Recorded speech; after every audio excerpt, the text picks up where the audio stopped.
você, seria capaz de não ter vergonha de Deus no meio de um povo pagão?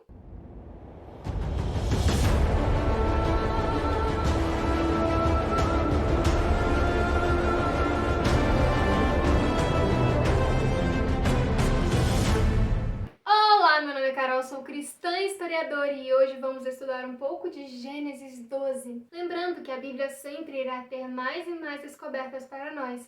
Então se inscreva no canal e compartilhe nos comentários os seus aprendizados, também sempre respeitando uns aos outros. Esse capítulo já inicia com Deus falando com Abraão. Olha que maravilha, poder escutar audivelmente a voz de Deus. Ele ordena que Abraão tome sua família e que saia do meio de sua parentela para uma terra que Deus mostraria para ele. E ainda mais, ele dá uma promessa de que nessa obediência ele seria pai de uma grande nação. Nação essa que viria lá na frente a ser o povo judeu, os israelitas, tanto que ele é chamado de o pai Abraão, um dos 3 patriarcas dessa nação, sendo os outros 2 seu filho e seu neto. Deus promete então abençoá-lo, e isso seria fruto de sua obediência pela fé, pois Abraão também será conhecido como o pai da fé, mas isso nós vamos ver no outro capítulo. Deus prometeu também a abençoar quem o abençoasse e amaldiçoar quem o amaldiçoasse. Ele seria protegido por Deus em qualquer lugar que ele estivesse. E por fim, Deus declara algo muito importante, que por meio dele todas as famílias da terra seriam abençoadas. Eu havia dito que ele seria o pai dos judeus. Pois bem, verdadeiramente o povo judeu foi o povo escolhido por Deus. Era, em verdade, a menina dos olhos de Deus, aqueles que carregavam a verdade. E mais pra frente na Bíblia, principalmente no Novo Testamento, vamos ver que esse povo se ensoberbeceu e tomaram para si o título de únicos salvos por Deus. Criaram assim um preconceito com qualquer um que não fosse judeu, dizendo que apenas eles teriam a salvação. Mas Jesus vai vir para mostrar algo que ele mesmo declarou aqui, no comecinho da Bíblia, que Abraão seria bênção para todas as famílias da terra. Era propósito de Deus que todos os judeus fossem, em verdade, missionários ao redor do mundo, levando a mensagem de fé, esperança e salvação, arrependimento e santificação para toda a terra. E quem sabe, se tivesse sido assim, Jesus já não teria voltado e nós já não estivéssemos com ele no céu. Então assim, aos 75 anos de idade, Abraão tomou Sarai, sua esposa, Ló, o filho de seu falecido irmão, que havia escolhido servir ao Deus verdadeiro juntamente com seu tio, todas as suas coisas e mais as pessoas que ele havia tomado para si. No caso, servos, servas e agregados, os quais Abraão e Sarai tinham levado a adorarem o verdadeiro Deus. Ele então deixou para trás toda a sua parentela, inclusive seu outro irmão, que infelizmente decidiu se entregar aos ídolos. Terá era um descendente de Sem. Ele tinha conhecimento da palavra de Deus, pois a linhagem foi abençoada por Noé, pois Sem cobriu a falta do pai, e não a expôs como Cam fez. Mas mesmo assim, Terá, o pai de Abraão, começou a ficar com um pezinho aqui e um pezinho lá, um pezinho na adoração do Deus verdadeiro e um nos deuses pagãos. Mas mesmo com essa indecisão do pai, mesmo que a idolatria no mundo estivesse se multiplicando rapidamente, Abraão continuou fiel a Deus, sem vergonha de sua fé.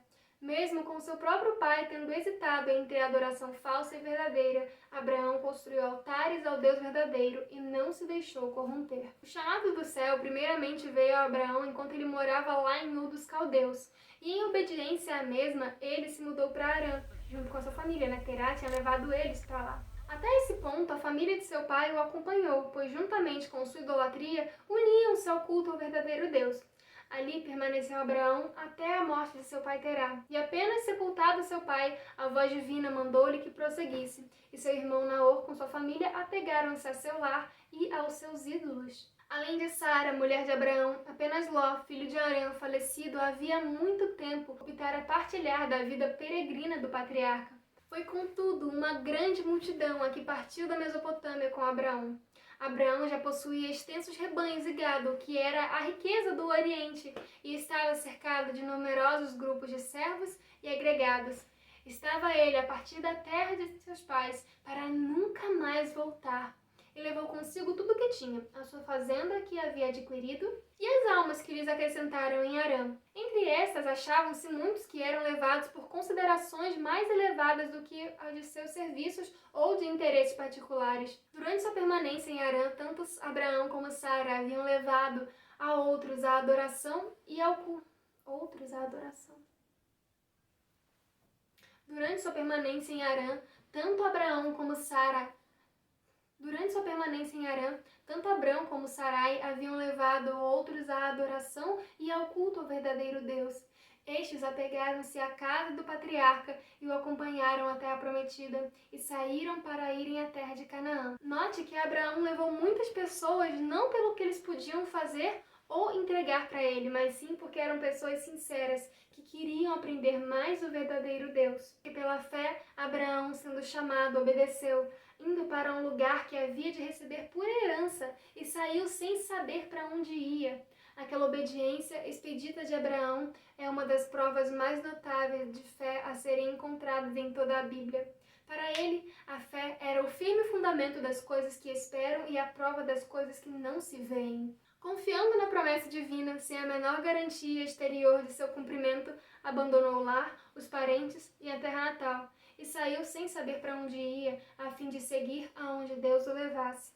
Pela fé, habitou na terra da promessa, como em terra alheia, morando em cabanas como Isaque e Jacó, herdeiros com ele da mesma promessa. Deus nos pede provas semelhantes ainda hoje, mas também nos dá promessas. Muitos ainda são provados, como foi Abraão.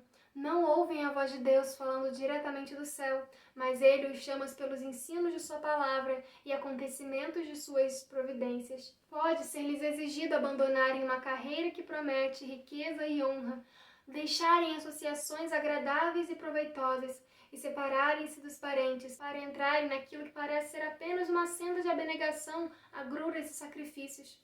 Deus tem uma obra para fazer, mas uma vida de comodidade e a influência de amigos e parentes embaraçariam o desenvolvimento dos traços essenciais para a sua realização.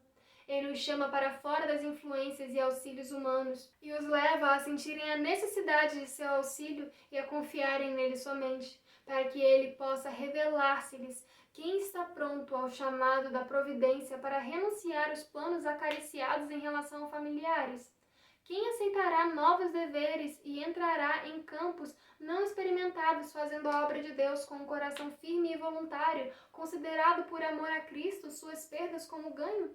Aquele que deseja fazer isso tem a fé de Abraão, e com ele partilhará daquele que é o peso eterno de glória muito excelente, com a qual as aflições desse tempo presente não são para comprar. Por fim, Deus o guiou até Canaã, o mesmo destino que Deus já havia designado lá em Ur dos Caldeus. Então Abraão e toda a sua turma parou primeiramente na localidade que passariam por Siquém até a planície de Moré. E novamente o Senhor apareceu para Abraão dizendo que aquela terra seria dada aos seus descendentes. Sim, Abraão era descendente de Sem e o povo de Canaã, descendente de Cã. Lembramos então novamente da embriaguez de Noé e da pronúncia de que um serviria ao outro. Abraão foi então para o monte ao leste de Betel e lá construiu um altar ao Senhor. Abraão, o amigo de Deus, dá-nos um digno exemplo. A sua vida foi uma vida de oração. Onde quer que ele amarrasse a tenda junto, construía o altar, convocando todos os que faziam parte de seu acampamento para o sacrifício da manhã e da tarde. Quando a tenda era removida, o altar ficava nos anos subsequentes. Houve os que entre os cananeus errantes receberam as instruções de Abraão. Quando quer que um desses vinha àquele altar, sabia quem havia estado ali antes. E depois de armar a tenda, reparava o altar ali e adorava o Deus vivo. Então Abraão rumou em direção ao sul, e até então a primeira prova de fé para Abraão fora deixar o seu lar para trás e sua parentela. Porém agora ele seria provado novamente. Com a falta de chuva, veio a fome. E Abraão não podia explicar a direção da providência, não realizara as suas expectativas, mas mantinha com firmeza a promessa: abençoar-te-ei e engrandecerei o teu nome, e tu serás uma bênção.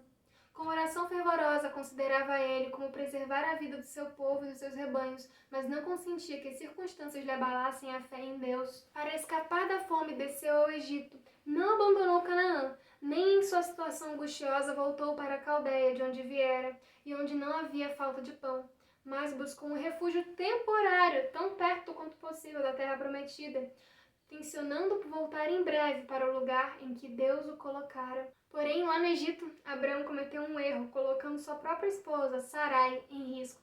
Sabendo que ela era muito bonita, temeu que os egípcios o matassem para tomar ela por esposa. Pediu para Sarai então que contasse uma meia mentira, que no momento em que perguntassem quem ela era, a mesma deveria declarar que ela era irmã de Abraão, o que era meia verdade, já que eles realmente eram meio-irmãos por parte de pai. E isso realmente aconteceu. Durante sua permanência no Egito, Abraão deu prova de que não estava livre de fraqueza e imperfeição humana. Ocultando o fato de que Sarai era sua esposa, evidenciou sua desconfiança no cuidado divino. Falta daquela fé e coragem sublime tão frequentemente e nobremente exemplificada em sua vida. Note que ela já era uma senhora de idade, ela tinha mais de 70 anos. Ele não duvidou de que os egípcios de pele morena cobiçassem a bela estrangeira e que, a fim de consegui-la, não teriam escrúpulos de matar o seu marido. Raciocinou que não seria culpado por falsidade ao apresentar Sarai como sua irmã, porque ela era realmente filha de seu pai, posto que não de sua mãe. Mas essa ocultação da verdadeira relação entre eles era engano. Nenhum desvio da estrita integridade pode encontrar a aprovação de Deus. Devido à falta de fé por falta de Abraão, Sarai foi posta em grande perigo. O rei do Egito, sendo informado de sua beleza, fez com que ela fosse levada ao seu palácio, tencionando fazer dela sua esposa. Mas o Senhor, em sua grande misericórdia, protegeu a Sara, enviando juízo sobre a casa real.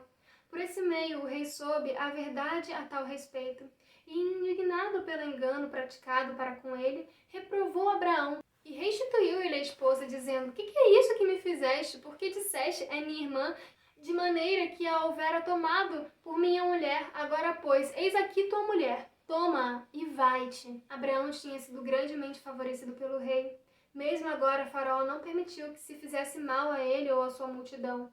Antes ordenou que um guarda os conduzisse em segurança para fora de seus domínios. Por esse tempo, fizeram-se leis que proibiram aos egípcios relação com os tais pastores estrangeiros que os levassem a ter uma familiaridade para com eles ou beberem com eles. E guarda essa lei, porque mais pra frente vamos entender o porquê quando um outro hebreu foi para o Egito, do porquê quando a família pastora do outro hebreu foi para o Egito, depois de um tempo eles foram tão rechaçados. Os egípcios, então, não poderiam ter uma familiaridade com eles para comerem ou beberem com eles. A despedida de Faraó, Abraão, foi amável e generosa, mas ele ordenou-lhe que deixasse o Egito, porque ele não ousava permitir que ali ele permanecesse. Sem saber, estivera a ponto de lhes fazer um grave mal, mas Deus intervira e salvara o rei de cometer tão grande pecado.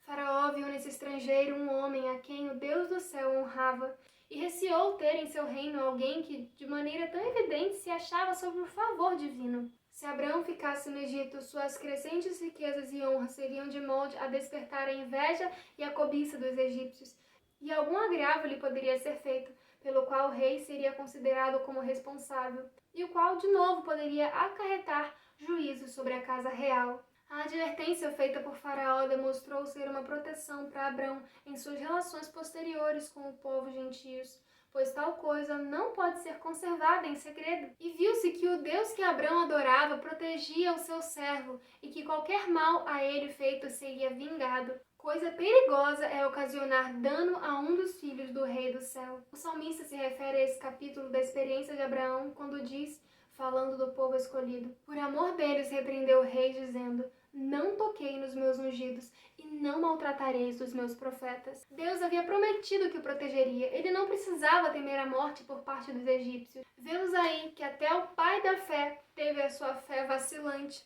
Mas isso não é desculpa para vivermos sem fé. Devemos fazer como ele, como Abrão, voltar atrás, pedir perdão, e na próxima prova teremos então mais fé.